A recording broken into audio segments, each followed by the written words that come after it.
Comic News, episode 132. I'm one of your hosts, Chris, alongside the master of hyper time and space, Mike. Oh, I like that one. That was my favorite one so far. Man, when you get real, I see you're really excited before you think you're like, oh, this is the one I had for this show. Like, I don't know if it's like, wow, he's gonna really insult me this episode, or is it like actually? I like that one. Hyper time and space. Yeah, my original one was the son of a bitch, but I'm not against that.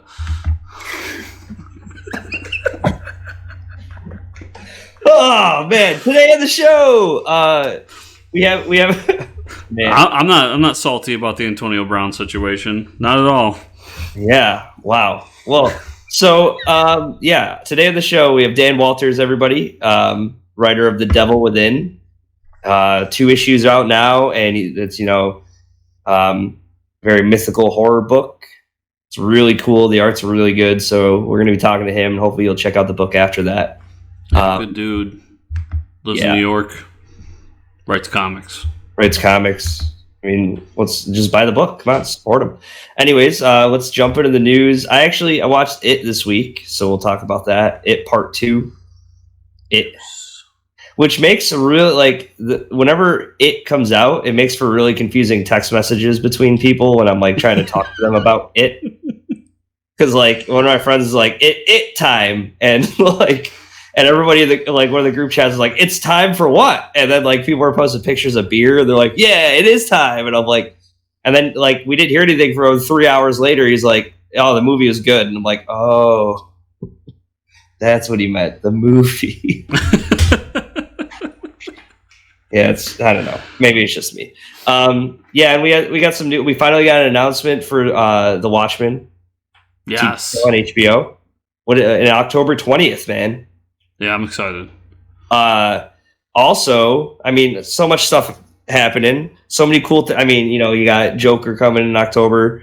Also, Titans. I watched the first episode of season 2 came out.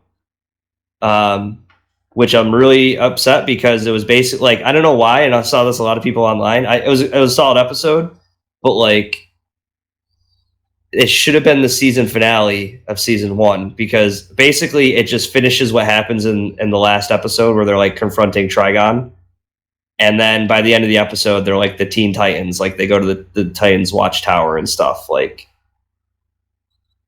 that's strange. It was.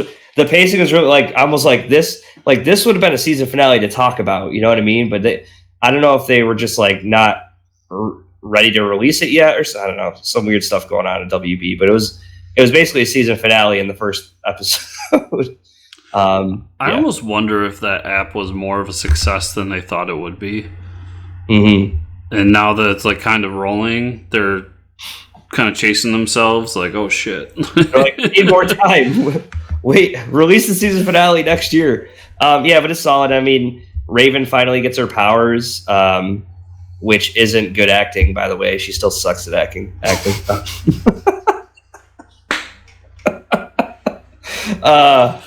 you. I'll be here all night. We see Trigon. Like Trigon actually transforms, because that was like my biggest complaint. I was like, man, you keep talking about Trigon, and they're gonna actually show him. It's just be a dude. And they this episode he finally transforms, so I got really nothing to complain about there. He is Trigon. He's got, and it's kind of unsettling, like a live action version, because he's got those 2 sets of eyes. Yeah, it's just weird. I was like, ugh, he can go back now. Want the dude back? Yeah, I want the dude. Bring the dude back. But no, it was a solid episode. I mean, when you have Tim Drake Robin and Dick Grayson Robin talking to each other in their Robin costumes about who is the better Robin. I mean, dude, you can't ask for any more than that. It's awesome. There's great moments like that. And so they kind of establish the Titans, and they get their watchtower in San Francisco. We get Bruce Wayne. Maybe that's why they didn't do it yet, because they didn't have Bruce Wayne casted. But we all know it's Jorah Mormont from Game of Thrones. Yep. And he's trying real hard to hide his weird accent that he has. But I think he makes a really good older Bruce Wayne. He's like, but it's weird because he's at the age of like Batman Beyond Bruce Wayne. You know, like the white hair. Mm-hmm. So it was like it was kind of interesting. I'm like, does this Batman actually like kick ass? Because he looks kind of old. He kicks the ass of prunes. I kick prudes every morning, you little shit. Anyways, I did watch it. It is, yeah. So it's of note that at the beginning of it, there's a couple trailers.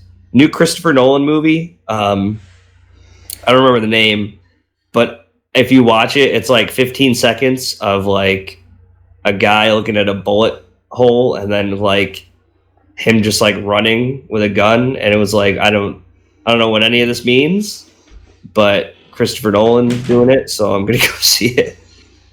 He basically doesn't tell you any of what his movie's even about. So he's at the stage where he's just fucking with you and saying, like, yeah, he's just I like, will show you anything, and you will come to this movie. I'll just put my name on a black screen, and you guys are like, oh, we're going. Like, that's pretty much how it goes. I almost made like a scene at the movie. Well, I wouldn't do that, but so we get done with all the trailers, and then the red balloons pop up. Everybody knows that's for it, right? And I'm like, so with some friends, I'm like, they haven't dimmed the lights yet. What? It's a scary movie. They need to dim the lights, like, because when the movie starts, the lights dim after the previews, right? I'm like, the light. Do you think they know? I'm like, the lights need to dim. Like, I was very like. Because it's like a horror movie, and the first initial scene is usually pretty scary, and like I'm like, if they do this with the lights on, I will be so mad. And then all of a sudden, like a baseball bat comes across the screen and hits the balloons, and it's Harley Quinn. So now I'm even more upset.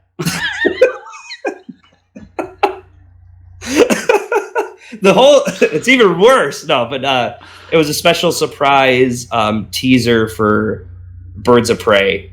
And I mean, it was a quick like sizzle reel of like, boom, boom, boom, like shots of all the movie. And it looks pretty cool. I mean, do I really care about this movie? Not at all, but it looks fun, I guess. And I'm a huge fan of Ewan McGregor, so I'll probably go see it just for him. And if Batgirl's in it, I mean, I got to see it. So that was a nice surprise. It's pretty funny how I didn't realize it is produced by Warner Brothers, so they can do fun stuff like that. And I guess I'll just jump in and talk about It Part 2, right? Chris probably won't be seeing it anytime soon. Still haven't seen Part 1. Yeah. Those horror movies you usually tend to stay away from. As far as horror movies go, I like the first one better. I'll say that. I still give this a high score. It's a really good movie, even though it's almost 3 hours long, which is another concern. I don't know about you, but like Avengers, like, you got to plan a day ahead of drinking no fluids and all that stuff. Like, you got to bathroom breaks have to be timed out. I mean, maybe it's just me, but I don't know what you think about it. But like, if you're approaching 3 hours, I'd be okay with an intermission, Yeah, I actually, with Endgame, was hoping that the rumors were true, that there was going to be an intermission. Yeah, and why the theater would make more money. Like, everybody makes more money. Disney gets people sitting there waiting for 15 minutes, looking at a blank screen. Like, everybody wins. Yeah, it's, when you get to be old men like us, we need to get up and go to the bathroom a little bit more often. So 3 a.m. usually. But yeah, I'm with you on that. They should go back to the intermissions. But yeah, overall, it's a good movie. There's some pretty. I don't want to spoil too much, but one of the guys like grows up to be an author, and he's like making a movie with his new book, and they're kind of self-aware. They're like, well, you wrote a shitty ending for the book, which is like what everybody says about it. Kind of like a really bad ending. So they're kind of like making fun of that, and even like Stephen King has an interaction with the writer in the movie. He's like, do you want me to sign the book? And he's like, no, it was a shitty ending. So that was pretty cool. And the story gets kind of crazy at the end, but it's good. I just think I liked it more. I think the first part had more heart with the kids, the banter and stuff, and it's a little more creepy when the clown is chasing children rather than adults, I guess. but it's still, I think it was still a good sequel and end to the series for sure. Cool. Yeah. What else? We got any comic news? Oh, we got an interview. Well, we got Suicide Squad news first. We'll talk about. Yeah, that's right. We got a new casting, right? Mr. Peter Capaldi. Oh.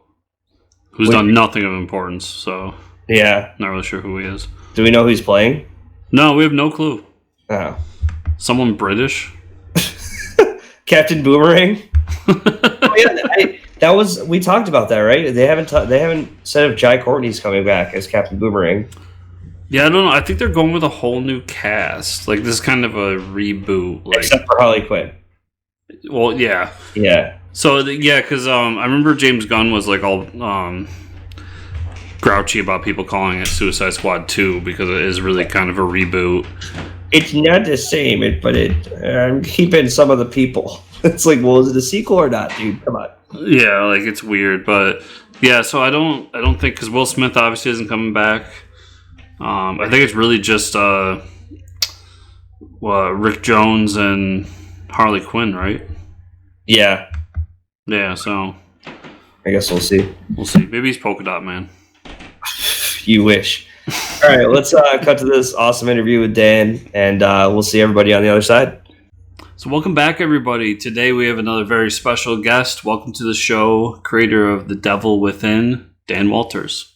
Hi, guys. Thanks for having me. Hey, and for everybody who's listening, Dan has a way better podcast setup than both of us right now.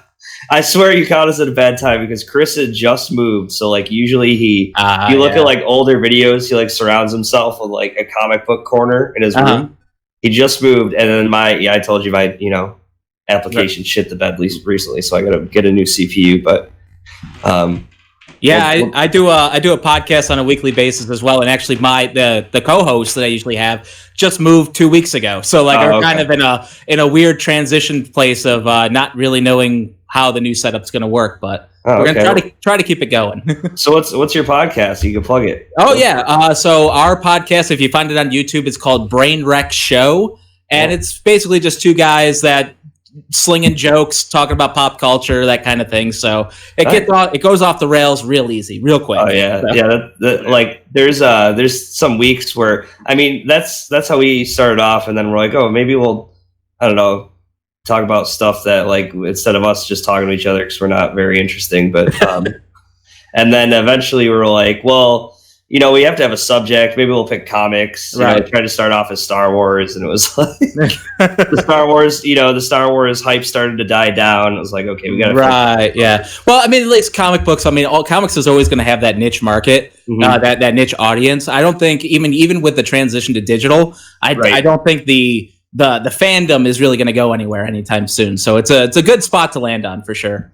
Okay. Yeah, and I remember when the digital got popular, I was like, I can't say any like how did anybody going to read this that way? And I just switched over the last couple months. I was like, okay, I kind of get the convenience of it, like traveling and stuff like that. Yeah. Yeah, I was fighting it for a long time too. I couldn't, my eyes just wouldn't adjust to a screen, like looking at trying to read on the screen. But then I got one of those specific readers, and then with the Comixology app where you can go panel to panel, I'm like, all right, I can get behind this. This is pretty cool. Yeah. What did it for me was people actually giving us review copies of books, and they send them digitally, so I had to read them that way. Yeah, Well, that'll save on the postage, that's for sure. Yeah. All right. Well, so Dan, how did you get into comics? Have you always been a comic fan? I'd always been a comic book fan. Of growing up, I was born in '88, so like right through the '90s. The comics were a huge part of my life. Starting with the animated series that got me into the books. But then like it was a weird transition going like into high school. It kind of fell off a little bit for me, where I didn't really read anymore. But then right as I was going into college was when V for Vendetta, the movie, was coming out. And I was just like, oh yeah, I remember. And I hadn't read the book at that point. So I went back and picked it up, and V for Vendetta turned into the Watchmen that turned into, and then it just so happens they were launching the New 52 again. So I was like, oh, I can jump back on it. Number one, this is great. So like and that pretty much set me back headfirst into comics. But I mean, growing up, they'd always been a huge part of my childhood growing up. Anyway, that's awesome because that's like the exact route I followed too. Because it was like you drop off in high school and then college. I remember I was in a shop somewhere and I saw Batman #1. It was the New 52, and I was like, "Oh man!" At first, I was like, "They're still making Batman."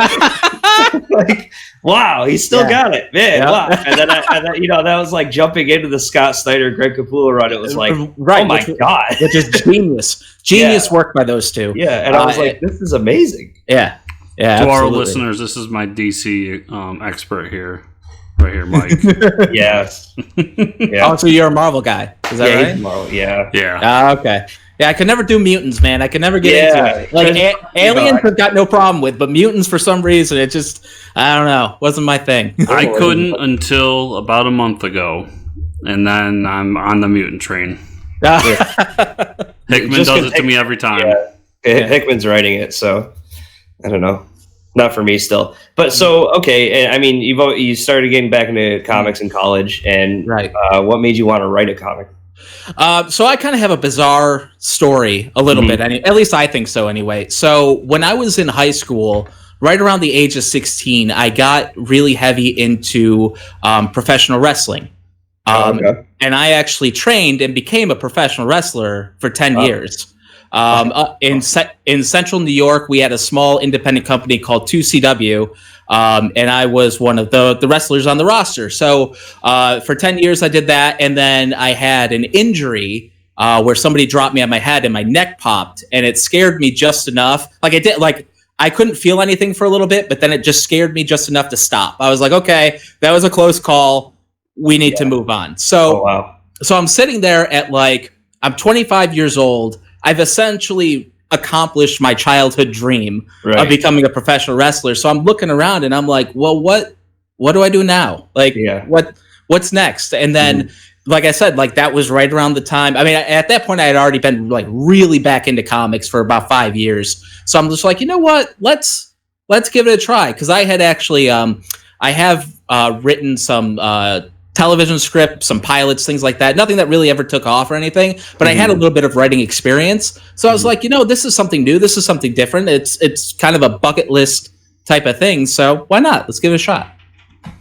Awesome. Yeah. So you chose a horror theme. Are you a big horror fan?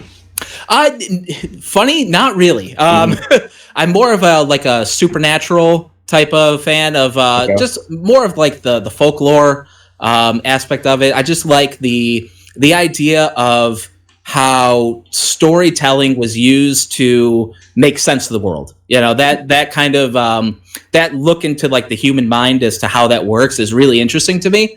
So I like anything that has to do with supernatural or even deep dives into some types of religion are pretty interesting, just to kind of get that perspective and just to see really how powerful storytelling can be.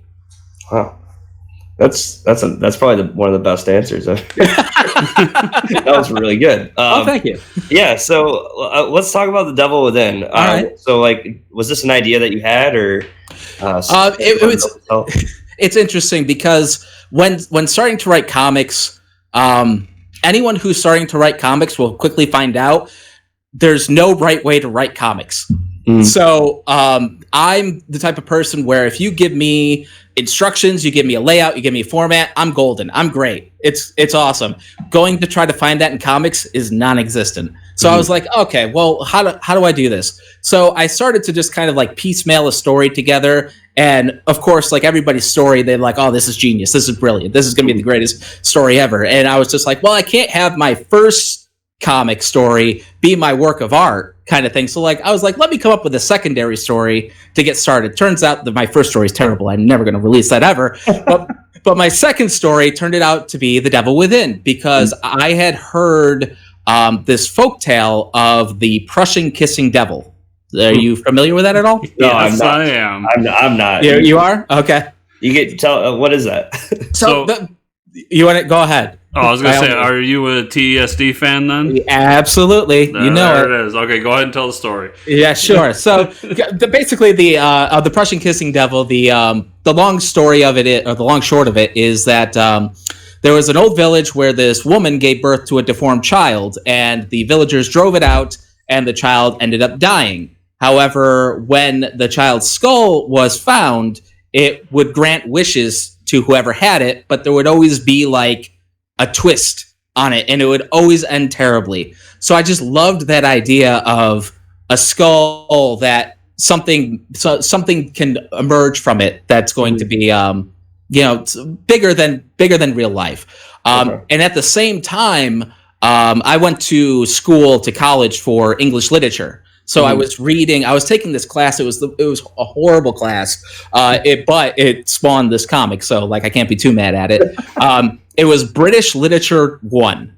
And it is brutal. It's brutal to go through. And because like, the old English, you're barely understanding what's happening with it. And then, you're kind of getting through like these stories that have been retold so many times. Like there's nothing new. Like you know what's going to happen coming up. But I was reading this one story called Paradise Lost, and it's basically a depiction of Satan and what he went through during or after the war with God.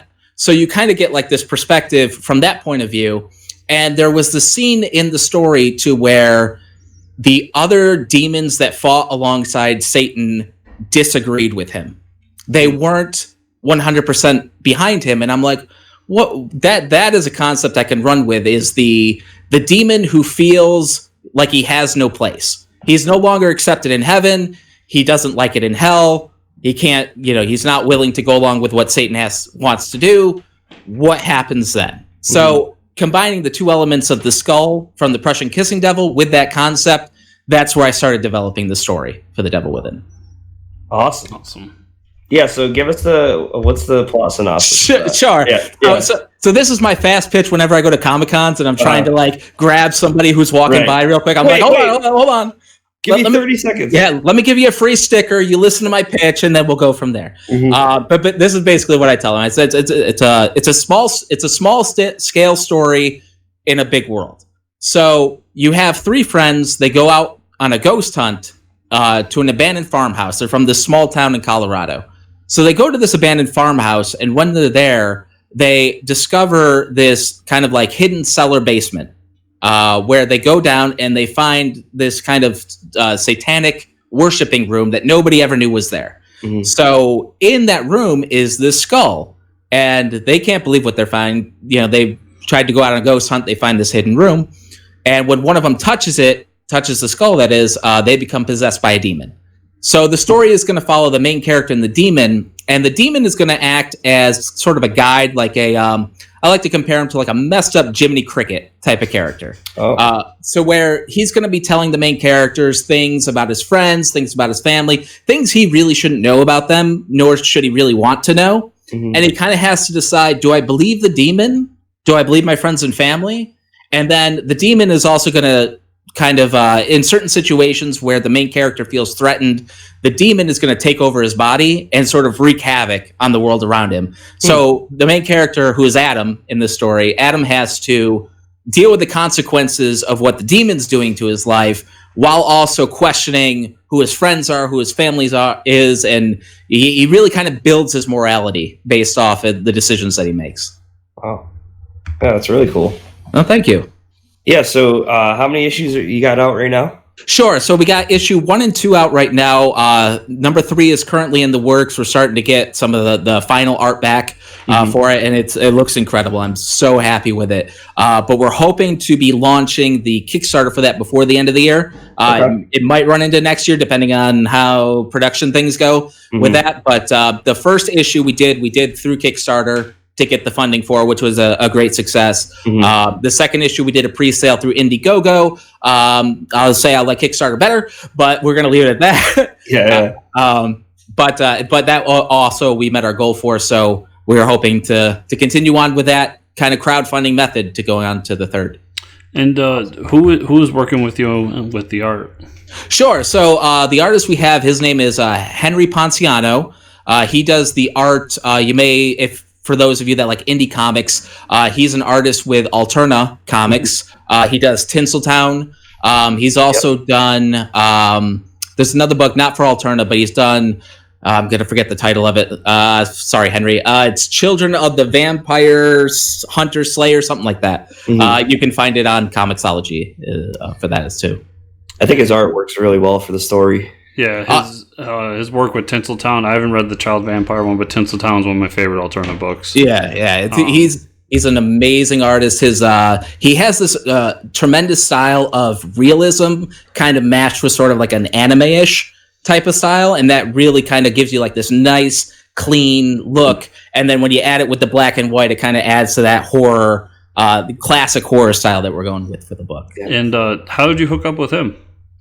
I actually just put out an ad. So going back to creating comics for the first time, like I said, there's no blueprint as to how to do any of this stuff. So I was like, how do I find an artist? I don't know. And I read this book about self-publishing that mentioned deviantart.com. So I just went to their forum page where they have, you can post a job listing. So I was like, I'm looking for an artist for a comic book series. And I got blasted with about 200 emails of artists looking for work. Wow. So it was, then to the point of just going through everybody's portfolio, seeing who fit the budget I had for the project. And I was narrowing it down to about 2 people. I was kind of going back and forth with, what the time frames are going to be, what their price range is going to be. And then at the last minute, Henry sent his in, and I saw it, and I'm like, that's it. We're done, because he's the guy. So it was one of those. It was really one of those things where if he was a day later, it may not have been. So, and he has been. I just want to say this as well, as somebody who I've dealt with other artists after working with Henry, and had I dealt with those artists first, I may not be where I am here today. Because Henry has been amazing. I just wanted to point that out. That like he is 100% a true professional. Yeah, artists. Not disparaging any artists out there, but artists are artists, and yes, they tend to work on their own timeline. Yeah, absolutely. Amazing. Well, yeah, I mean, for sure, when the Kickstarter hits, we'd love to share it and stuff on our page. Yeah, absolutely. And we'll definitely get you back on here, even just to talk about random stupid crap. Oh yeah. Because there's definitely some weeks, we'll start the podcast and like, wow, Chris, there's really no news to this. Right. Well, yeah, that's and that's the thing. When I was doing we started my podcast, we were doing the pop culture news, right, and then there were weeks where like nothing was happening. So then it just became into firing off jokes, trying to make each other laugh, trying to make everybody else laugh. So and it's like, you log on to comicbook.com and it's like, Steve Amell decided to adopt a kitten, this weekend, and it was like, wow, this is the news. Yeah, good, great for him. It's fantastic. The guy that plays Arrow, that's gonna be canceled in about 8 weeks is adopting a cat. There you go. Yep. Even they struggle too, I guess. But awesome. So do you have where can everybody find you if we want our followers? Right. So if you want to check out the book, if you want a printed copy of the book, not digital, you go to devilwithincomic.com. We have an online store where you can buy issue 1 and 2 now. We also did a limited edition foil cover for issue 1, where only 50 of those were printed. I think we've only got about 10 left of those. So those are on the website as well. And we also have, we just finished up doing a CGC pre-order for issue number 2. There's a couple of issue 1s up there, I think for 9.6, if you like CGC, if that's your thing. Those are available. But also, if you want to follow us on Facebook, Devil Within Comic. Twitter is just Devil Within, I think. And then Instagram is Devil Within Comic. So we're sticking to that Devil Within Comic branding for everything. Awesome. Well, very nice. Dan, thanks for being on the show, man. We'd love to have you back. Yeah, anytime. Would love to. Thanks, man. All right. And we're back. Awesome. So, good dude. You guys know what to do. Go check out the book. Give them your schmeckles. A couple issues. The preview I saw was really good. I actually purchased the book after reading the little preview. The first one's on Comixology if you want to try it on there, or go to his website, like you said. And that being said, let's get to the lack thereof comic news. Yeah, only like one item, right? Yeah. Just the news that Brian Wood and Dark Horse have parted ways. Brian Wood was writing their Alien series. We also had him on the show as well. Unfortunately, there was some incident with involving I don't know if it was a female coworker or whatever, but some allegations against him. So I don't know what that means for the Alien series, because like I know they have some cult following for sure. There's like those niche markets in the comic industry, and I think like the Transformers fans, the Alien fans. So the unimportant part of the news is that the Aliens was a Colonial Marines Rising Threat, which was going to be his ongoing title, is canceled. Mm-hmm. So they're not going to do it. They're not releasing it. So Aliens fans, that sucks. That was looking like it was going to be a cool book. The important news here is, assuming this is true, which I don't see why it wouldn't be, don't be a dick. Yeah. Like, can we... I mean, I don't know how many times we gotta say it, but... just try to be a good person, because this is not an acceptable way to behave around people. And it sucks that it happened to... it sucks that it had to happen to the person it happened to. Mm-hmm. But as a fan, it sucks, because I really like Brian Wood's work. And, it's tough, man. It's like, then you feel bad, like, when it's like, you almost feel weird about listening to the music or like reading that person's stuff when you find that stuff out, right? It's like, damn it. Yeah, and I mean, I understand nobody's perfect, and he'll have a redemption arc, or at least he'll have a chance at a redemption arc. But yeah, it just sucks, because in the meantime, it's like, he wrote one of my favorite comics of all time, and it's kind of tough to go back and read that now until he says something or does something. Mm-hmm. So yeah, very unfortunate. But we had some cool comics come out this week that we could talk about. Yes, we did. I actually read quite a bit, and I really liked got quite a few. Let me look at my notes here. There was that book that came out for Spider-Man, but Spider-Man was Venom, but it was a Carnage book, right? Did I get that right? What? So there was it's a Spider-Man book, but Spider-Man is Venom, but it's a Carnage tie-in, I think. So I get Symbiote Spider-Man #1. Oh, I didn't read that one. Oh, you didn't? I read a Marvel book this week. You ever read? I thought you would have read it. I actually really liked it. I'm going to talk about it. The symbiote Spider-Man, I think it's Peter David doing it, and I've been kind of a so-so Peter David fan over the years, but the whole symbiote Spider-Man thing he was doing just wasn't enough to pull me in. Well, I liked it because this was a one-shot, and if you open the initial pages, it brings you straight back to I don't know, the 70s, I think. It's like an old school panel of when Venom first came around. He infected a stranger on the street in New York City, and it was this dude that was he was just a tourist in New York City, and the symbiote used him to climb the side of a building to get to Peter Parker, and then it kind of ditches him. And so the guy was he wakes up in New York City what happened to me? I can't remember anything. And then essentially all these events lead up to his son, he gets involved with the White Rabbit, and she he's a judge, and the White Rabbit is on trial, and he puts her, and she's a villain, he puts her in jail. And so she comes to his house, and his son is there, and she has one of those guns that the Joker always carries around, that you shoot it and it goes bang to joke on him, and gives his son a heart attack. So he goes crazy and tries to kill her in court because he's a judge, and she murdered his son. So he goes to shoot her in court, and he shoots the stenographer, the person that types, kills that person. Dude, it's a crazy story, super dark.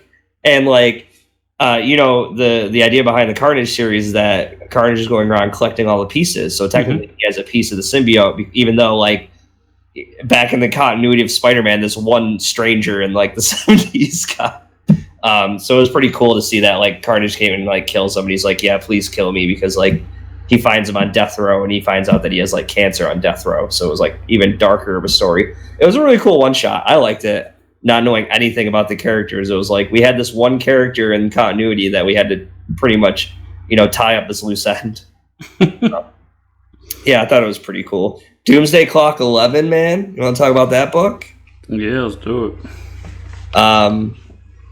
So, I mean, overall, right, lo and behold, this whole plan is Ozymandias. Right? He's the mastermind behind it all. Shocking.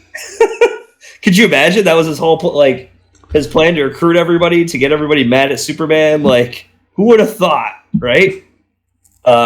Yeah. So I mean that's his real reason. Ozymandias behind it all. It's shit's going down on Earth, but if you remember, all the heroes are on Mars, right? And there's this big, kind of unlike Watchmen, there's a countdown for the nuke, but now we have a countdown for Russia wants Superman. We want him to basically, admit for his crimes and all the people that he supposedly killed because they think he caused that explosion, right? And they basically gave the U.S. a countdown, right? That they're gonna bomb us or something if he isn't presented to Russia. All while happening, there's a lot of things going on, but we cut to Alfred reading Rorschach's journal. And if you remember, when Rorschach first arrived, Batman and Alfred are like, this dude's crazy. Wait, he's from an alternate Earth, blah, blah, blah. And you find out that Alfred finally believes Rorschach. Which is oh. So after he read the journal, come to find out, Ozymandias was the one behind creating the new Rorschach. If everyone remembers, because old Rorschach's dead. He was like, aha, the real reason you became Rorschach is because I tricked you into doing it. You know how your dad died and you felt like it was me the whole time. So, I think that's just, I don't know if it's sloppy writing or what. There is some stuff in here that feels kind of rushed to me, and almost like it was kind of, not to bad talk the book at all, but there's a scene with Saturn Girl, right? Ozymandias with Saturn Girl, and he kills her. Which, if everyone remembers, this was a huge deal that Saturn Girl was even in jail. What was she? Because we all know she's a Legionnaire, right?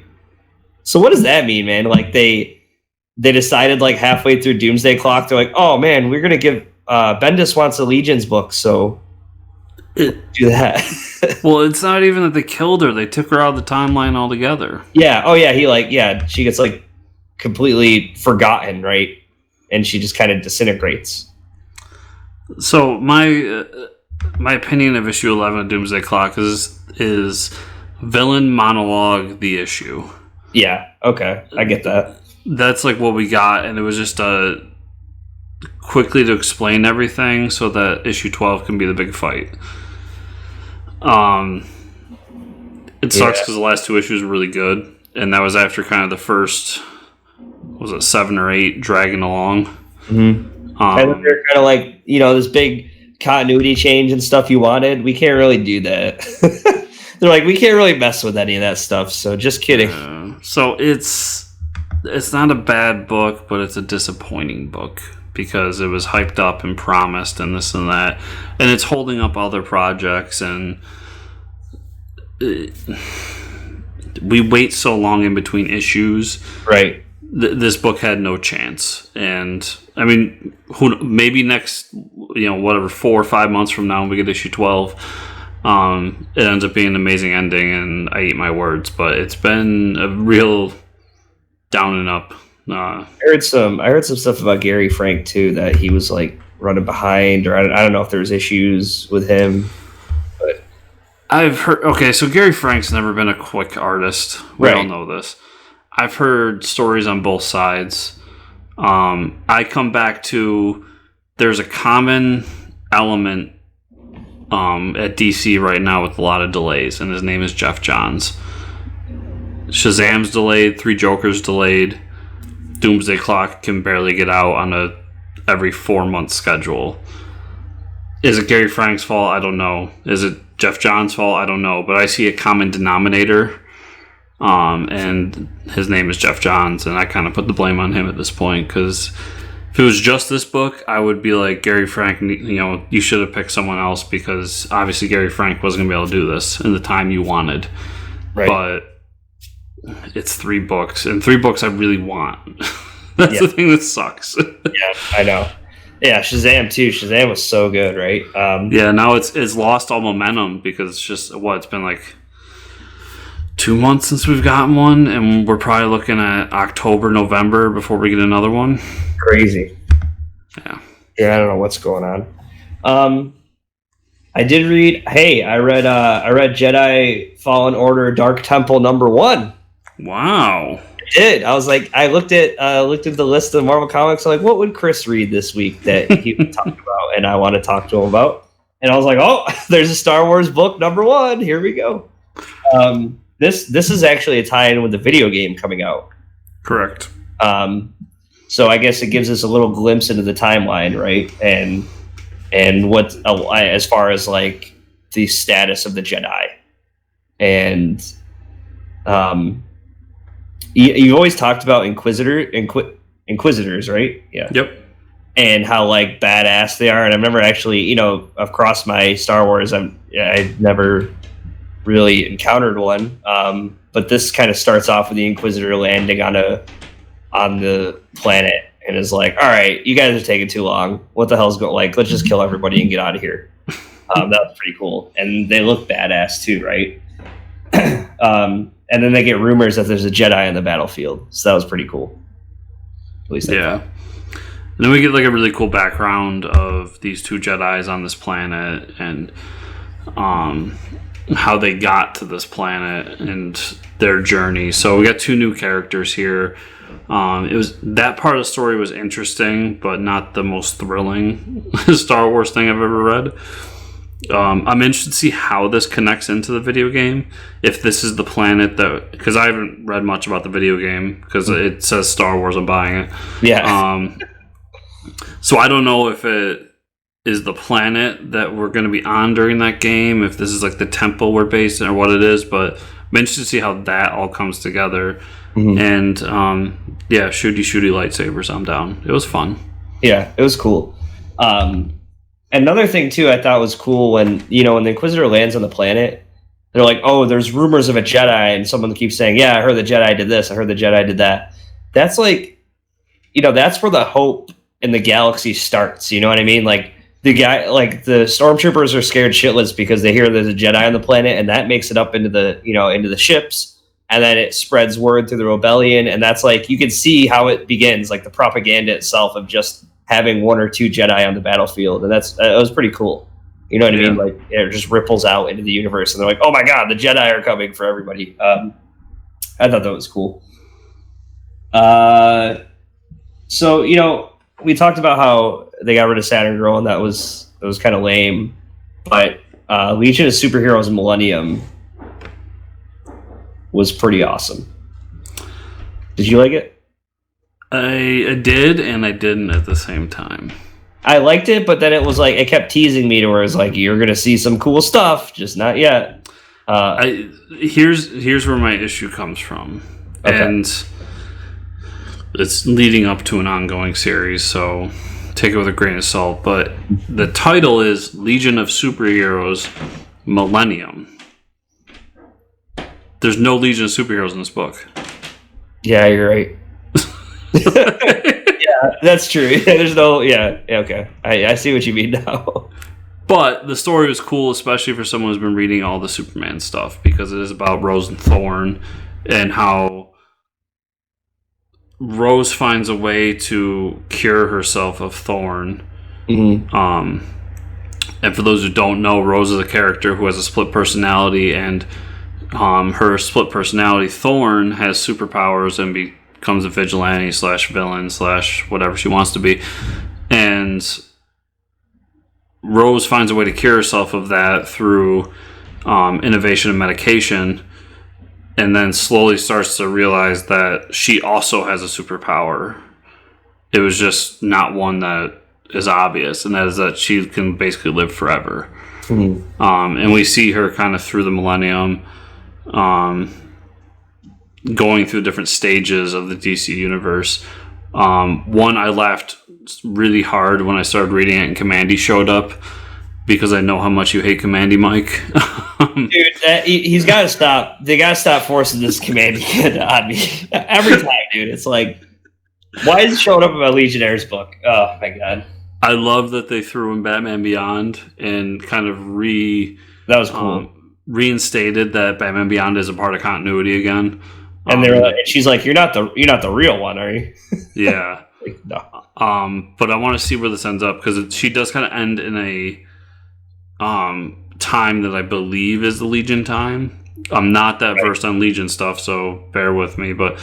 And I think the next issue is going to kind of set up the ongoing that Bendis is going to do. But the Supergirl as the president was pretty interesting to me. I've never heard or seen that. Yeah, me neither. And that was an interesting way to set it up, to kind of show a character we know, much older, and Rose at the same age as she is in the current continuity. Yeah, it was pretty interesting. All in all, I enjoyed it. I was wondering where the Legion of Superheroes were going to show up. Yeah.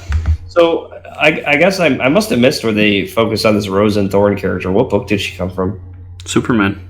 Oh, okay. Yeah, that's right. I stopped reading that one when it got good, apparently. when they brought in the Crime Syndicate and stuff. Justice League number 31. I really liked this book this week.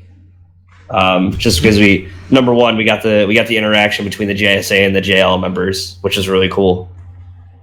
When they're like, "I've got a Flash, I'm the Flash," and the Green Lantern, and Alan Scott's like, "Well, my only weakness is wood." And it's like, wait a second, that's not like the normal Green Lantern. And it's funny, like it was funny to me that you know they're both kind of skeptical of each other, and then your first instinct is to tell the other Green Lantern what your main weakness is. You know what I mean? Like, maybe you should keep that one to yourself, Alan Scott. Like, don't just go tell everybody that you can beat with, like, someone can knock you out of the sky with a twig. Like, I love, though, that Alan Scott's weakness is wood. The current Green Lantern weakness is yellow. Yep. Make the assumptions you want, internet. So and then we get to the future section. Brainiac has taken over the future, and kind of bottled these like dimensions. So that team is kind of figuring out like, oh, we need to get in the. I don't know if they're not really dimensions, right? He's like bottled sections of time almost, I believe. Yeah, sections of hyper time. So potential futures. Yeah. Of our present. Hyper time's confusing. Yeah, this whole book is like more comic book science, which is interesting. They got to figure out how to get out of there and find the piece. We find out in the JSA section that of course, that they planted they've taken the piece of the totality out of the cosmic rod of Starman, and they like hid it somewhere. So lo and behold, the JSA combo ends up at Pearl Harbor on the day it's bombed, right? Yeah, which I really liked. I thought it was an interesting little wrinkle to the whole story. Yeah, they're like, this is where we hit it, and it was like at a naval base, which is Pearl Harbor. And you get the shot of all the Doom, Legion of Doom, like flying in on like airplanes with Pearl Harbor. They're like, we're gonna kill the Justice League. I'm like, this is getting ridiculous, but it's awesome. I did like Wildcat's little comment there, like the locals call it Hawaii. Wildcat, man, like he's just there for the one-liners. So that was really cool. And then we find out that I'm sure you really like this. Well, I guess we'll talk about what happens to the future group first. They run into the Justice League of Brainiacs, which is it's Justice League 1000, right? I'm pretty sure, or at least it looked like them. I think so. It's one of those books that's in my like a shame list because I actually do own Justice League 1000, Right. but I've never read it. I've read like the first few issues, but it's like it almost looked like the Superman, but it wasn't exactly the same. So I'm not sure, but I just remember the Flash is what caught me. But once again, I don't know. Like it could be something different. yeah. And then we find out Perpetua and the team that stayed back that hasn't gone to the past or future is racing to get to the Anti-Monitor, and the Anti-Monitor is at the edge of where the Source Wall used to be. The Source Wall broke, and that's what started all this stuff. And he's there with someone that we haven't seen. It's Chris's favorite DC character, everybody. He talks to Fish. Arthur Curry himself. That's right, Mara. Yep. Hanging out with the Anti-Monitor at the edge of the universe. So that's pretty. I want to see where all that what's coming of that. Yeah, I liked all the stories and how they converged. I liked the ending. I liked that they kind of explained how nobody knows the JSA and how they kind of been plucked out of time. Right. Because there are characters that have crossed with the Justice League in current continuity. So it'll be interesting to see how Snyder and Tynion kind of thread this needle together to bring them back. The interesting thing to me is like, okay, the JSA has been gone. Was it because of what happened in Doomsday Clock, where they removed Alan Scott's? Like, where does that timeline, I guess, fit into everything? Maybe we'll find out in the last issue, but are they just going to say that wasn't part of that at all? But obviously, the JSA had been erased from the timeline, and that's the same exact thing that's going on in Doomsday Clock. So I'm wondering where how all that fits together. Yeah. But that is all I had this week. I picked up, was it Marvel 1000 that came out last week that you told me? I picked it up because it sounded cool, and I'm really liking it. I'm like halfway through it. The cool, one of my favorite ones, well, I really like the Alex Ross page with Hulk eating the microphone like an ice cream cone. And then I really liked Joe Hill, the writer of Lock and Key, did the one where Doctor Strange is like wrestling with his cape to try to like get it in the laundry machine. Yes. Yeah, that one was really good. But that's pretty much all I read this week.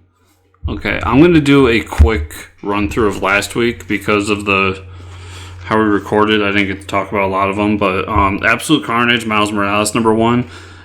If you're a Miles fan, this is like a really important book because of something that happens in it that's never happened to Miles. So it's going to be a milestone book, no pun intended, for the character. Batman Beyond 35, really good. We're dealing with a character called False Face in here. He's taken the identity of Terry, and he's kind of doing evil things with the identity of Batman. But what's big here is we get our first appearance in this book of Barry Allen in the future. And he's still Flash. Oh, man. I think Absolute Carnage number 2, good issue. I really enjoyed it. You should definitely check it out. We talked a lot about Freedom Fighters 8 last week because you read it, but I just want to say that I really enjoyed it as well. It was a cool story, and it ended in a really interesting way. We talked about that last week. Star Wars Age of Resistance, General Hux. So this kind of explains why General Hux is a dick. And once again with these books, like this is a Tom Taylor book too. They're just really great character pieces. I can't recommend these one-shots enough. Batman Curse of the White Knight number 2. I know you talked about it last week, but I'll just add that really enjoyed this book. Sean Murphy's got a really cool like pocket universe that he's doing here with Batman. And then Superman number 14. We find out that the big bad Rogol Zar, whatever his name is Kryptonian, but we don't have really a conclusion to that. We just find out he's Kryptonian because he's affected by kryptonite. We get John kind of creating the League of Worlds, and he based it on the United Nations, where all the worlds have their own delegate who come together to try to make decisions for the galaxy. And in that moment, that's when the Legion of Superheroes comes, because they say, this is an important moment in history. This is when the League is created, and we wanted to meet its creator, John, and they invite him to come to the future with them. So that's kind of another, along with what we were talking about with Legion Millennium, a setup for what Bendis is going to do moving forward. Cool. And then on to this week, I got Morgan's Organs #3, which was a Kickstarter book I picked up. I really love this book. It's Inside Out, or Osmosis Jones, a story about what's going on inside the body of this person, and it's done in a very adult way. Well, this one is a crime mystery issue where Morgan, the lead character, the body that everybody lives in, gets blackout drunk, and somebody does something, and the brain has to figure out who did it and why they did it. That's amazing. There's great gags in here, like it's his birthday, so that's why he gets so drunk, and the penis is like going around all happy because the last time he got laid was on his birthday. So he's like, tonight's my night. We had Brody on the show a long time ago. I think it was when issue 2 was on Kickstarter. I really love that book. If you can find it, check it out. Deceased, A Good Day to Die, #1. So a one-shot story inside the Deceased thing. It's all about Mr. Miracle and Big Barda finding out that Apocalypse has been destroyed, and then coming to Earth to find a way to help people cure the Apocalypse. And they come along and find Mr. Terrific and John Constantine, because they think that there's no longer a way to do this through science. Maybe magic can help. And it doesn't end well for them. But it was a cool little story, and maybe appreciate Mr. Miracle and Big Barda a little bit more, because they've never been characters I've cared that much about. That's cool. Berserker Unbound #2. So in the last issue, we got the Berserker coming to the current world and realizing that he's not in Kansas anymore. Well, this issue, he meets up with this guy who's living out in the basically what's Central Park in this city, and the guy kind of helps him along, even though they can't talk to each other. So there's some funny gags because the Berserker thinks they're going to find some warlock to bring him back home, when really this homeless man is just going to the soup kitchen and trying to get food and then find a way to buy beer while he's out there. It was an interesting story, and I really liked it. It's a cool little 4-issue series so far. No One Left to Fight #3. Yeah, really like this book. It's, once again, it's like DBZ, but if after the Cell Saga there was nobody else left, and the lead character here, who's a facsimile for Goku, is going back to the land where he had fought his greatest enemy.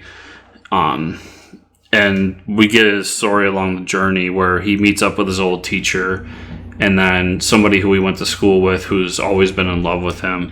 We get to meet like a big bad in this world and what they're doing, what they have going on. It's just a really cool story that kind of tugs at my DBZ strings, because it does a lot more with character than DBZ does, where Dragon Ball is really just a lot of like who's stronger and who can fight. And I love that. Yeah.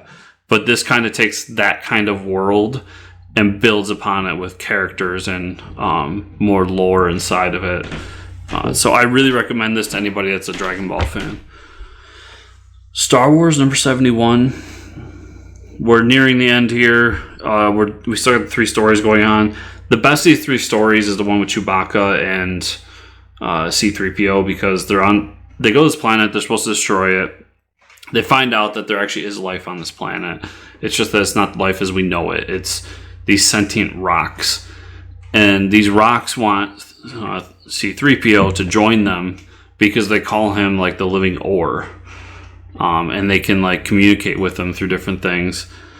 And C-3PO is trying to tell them why people like us, like organics, matter. It's an interesting story so far. I'm just kind of, I haven't been enjoying it as much as past issues, but we are gearing up to the end, so we'll see. Thor number 16. This is the last issue in the Thor series for Jason Aaron. Next week actually is his King Thor book, which will run 4 issues. It's a really great ending to the book. It's Odin throwing a party for Thor because Thor's going to be the new Allfather, and him being mad because Thor's not showing up. Well, Thor doesn't show up because Thor is out answering prayers and helping people and trying to fix Earth from what happened in War of the Realms. Mm-hmm. It's an interesting story, and then at the end, it leads up to what's going to happen in King Thor, where King Thor is kind of having an inner monologue of how the future goes, and then meets up with future Loki. House of X number 4. This kind of concluded what happened in last issue. I'm back to being confused. I thought the last issue was really good because it was a very straightforward X-Men story where they had a mission, they went on it, and then something happened. Well, we find out in this that a bunch of people died, and I don't believe they're dead because 2 or 3 of them are supposed to be on the main X-Men team coming up. So I'm interested to see how this plays into everything going on, but it does kind of conclude the mission of them trying to destroy the Mother Mold, and they catapult it into the sun. And how they do it is really cool because they get 3 of the latches and they can't get the 4th one. And Cyclops has to make the decision to have Nightcrawler basically bamf Wolverine into space, which then kills Nightcrawler. And Wolverine, as he's using his last breath, is just trying to destroy the last piece that's holding the Mother Mold together. Once again, I don't think this is going to stick. I think this is still more of Hickman messing with us, but it's been an interesting ride. And then Savage Avengers number 5. Really like it. It's a cool Jerry Duggan book. And the one I really want to talk about is Captain America number 13. I've never been closer to canceling a Captain America. Oh, no. It's gotten to the point where it's so preachy that I almost couldn't finish it. So the Cap is Steve Rogers now, super soldier, and he's being told he has to rehab his image by this group that's got him out of prison. And there's a whole... The other thing here, too, is this was just done like 2 or 3 years ago with Sam Wilson as Cap, so that's another reason it kind of bugs me. But there's a group that's down at the border, and they're attacking illegals as they come through the border. And shockingly, they have a mask that has a Confederate flag on it.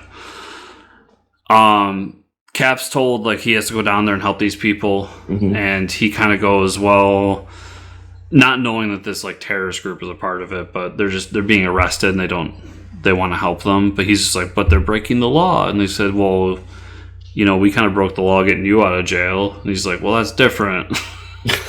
So the whole story is like just them talking about illegal immigration, which I'm fine with politics in my comics, especially my Captain America comics, but this one like really was just punching me in the face the entire time. Oh man. And there was no big supervillain, there was no big reveal, other than something's going on with the group that Cap's working for, because when it ends, Black Widow is having it out with Nick Fury.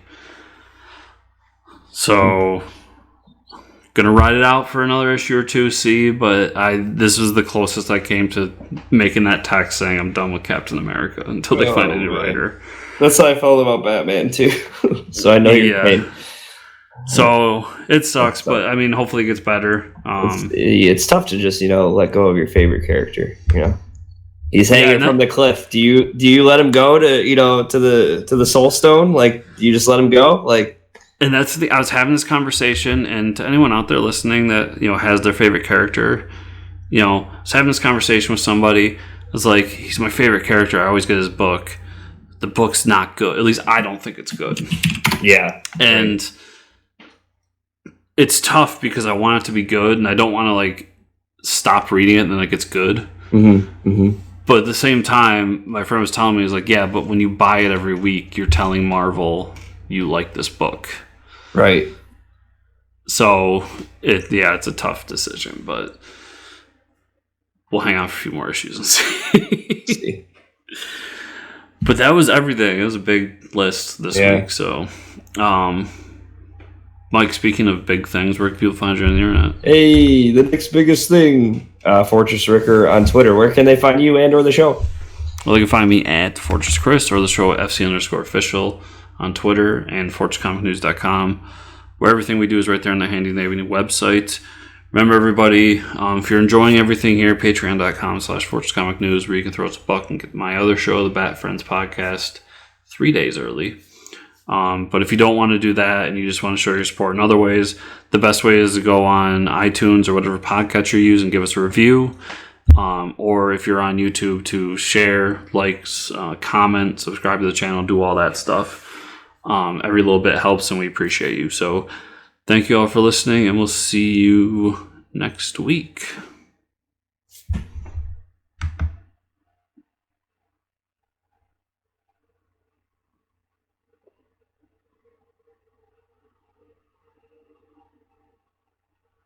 That was a good pregnant pause. I like that.